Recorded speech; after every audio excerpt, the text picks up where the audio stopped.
بسم اللہ الرحمن الرحیم، آئیے دیکھتے ہیں جی ملک خدا داد پاکستان میں کون سی اقسام کے لوگ ہیں۔ بیسیکلی پاکستان کن لوگوں کے لیے بنایا گیا اور کون لوگ اس میں رہتے ہیں اور کون لوگ اس کو انجوائے کر رہے ہیں۔ تین قسم کے لوگ ہیں بیسیکلی، اگر ان کو کیٹیگریز میں کریں۔ نمبر ایک آرمی، نمبر دو پالیٹیشین، نمبر تین پہ ریسٹ آف دا پاکستان، دوسری ساری عوام۔ اب باری باری دیکھتے ہیں ہم ان کو۔ سب سے پہلے پاکستان میں آرمی میں اگر کوئی بندہ اچھا کام کرے، کوئی سپاہی یا آفیسر بہادری سے اپنی ذمہ داری نبھاتے ہوئے کوئی اچھا کام کرے تو اسے فوجی اعزازات سے نوازا جاتا ہے، جیسے شہادت کی صورت میں نشان حیدر جیسا عظیم اعزاز اس کو دیا جاتا ہے، اور ستارہ جرت اور ستارہ امتیاز ملٹری وغیرہ، اور اس کے علاوہ دوسرے اعزازات including some acres of piece of land, اس طرح کے اعزازات، اور اس کی عزت، آبرو، رتبے، ہر چیز میں اس کا اضافہ ہوتا ہے، اور وہ پہلے سے اس کی پوزیشن بہت بہتر ہو جاتی ہے۔ لیکن اگر کوئی سویلین ایسا کام کرے تو یا تو وہ جیل میں مرتا ہے یا ملک بدری اس کے حصے میں آتی ہے۔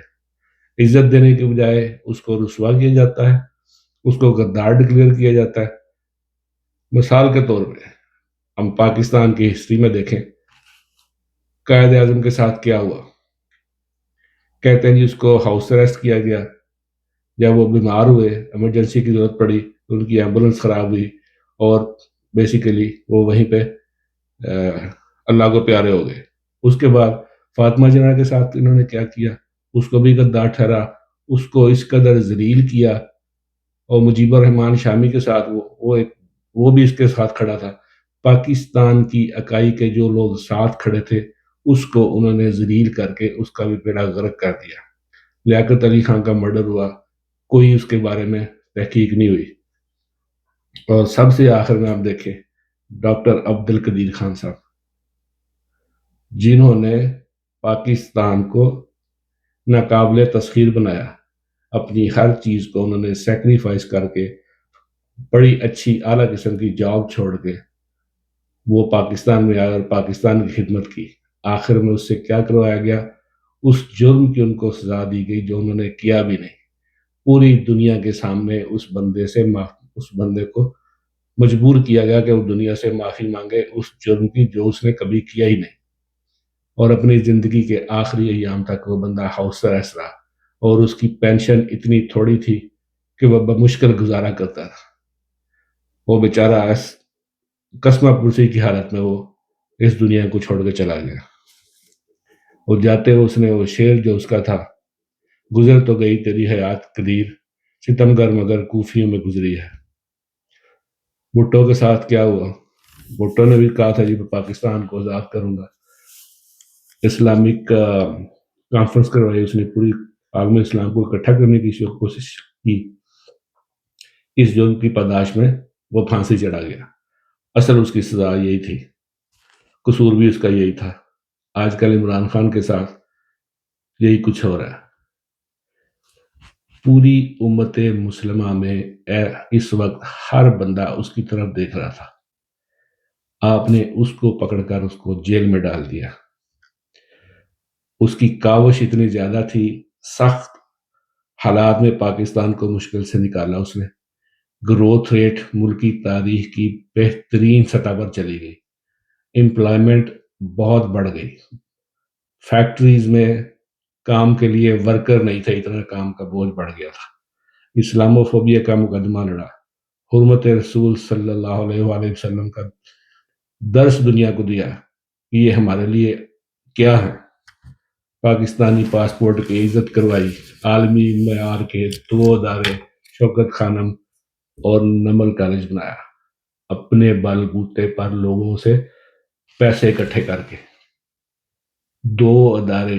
اس کے علاوہ پاکستان میں کوئی انٹرنیشنل لیول کا ادارہ کوئی نہیں، کوئی آرمی کے انڈر کنٹرول ہو تو آئی ڈونٹ نو۔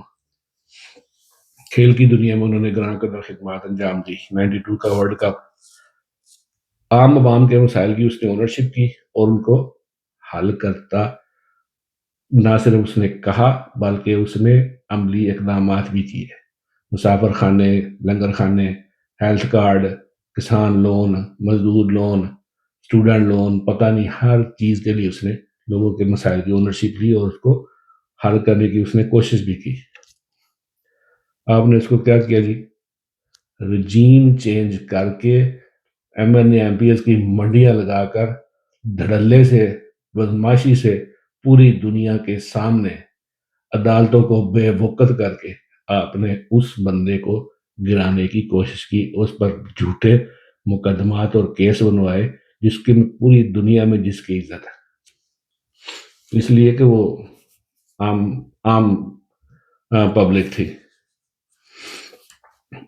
دوسرا، سیاستدان پاکستان کی تاریخ دیکھیں، جو تو آرمی کے ٹاؤٹ تھے، بطور مینیجر کام کرتے رہے، یس سر کرتے رہے، انہوں نے بھی اپنی جائیدادیں بنائی، بینک بیلنس بنائے، اوورسیز میں پراپرٹیاں بنائی، بچوں کو ایڈجسٹ کروایا، لیکن جس بندے نے بغاوت کی، جس بندے نے کہا جی نہیں، I am not going to say yes سر، اس کو ہٹا دیا گیا منظر سے۔ یہی خان سے کر رہے ہیں وہ۔ خان غیرت کی بات کرتا ہے، کہتا ہے چھاٹو چل کام کر، حقیقی ذاتی کی گل کرتا ہے۔ اب ہم آتے ہیں عام عوام کے بارے میں۔ ماں باپ اپنے پیٹ کاٹ کر بچوں کو پڑھاتے ہیں، ڈاکٹر، انجینئر، سائنٹسٹ، کاروباری، اس طرح کے سارے لوگ جو چھوٹے موٹے کام کر کے کچھ کرنے کے لیے قابل ہوتے ہیں، وہ بیچارے ڈگریاں پکڑ کے ہاتھوں میں سڑکوں پر مارے پھرتے ہیں، ان کے لیے جاب کوئی نہیں، اور جو کوئی اچھا کام کر بھی لے وہ بیچارے کو جگہ ہی نہیں ملتی، پروموشن ہی اس کو نہیں ملتی، اختتام ان ساروں بیچاروں کا ملک بدری میں ہوتا ہے۔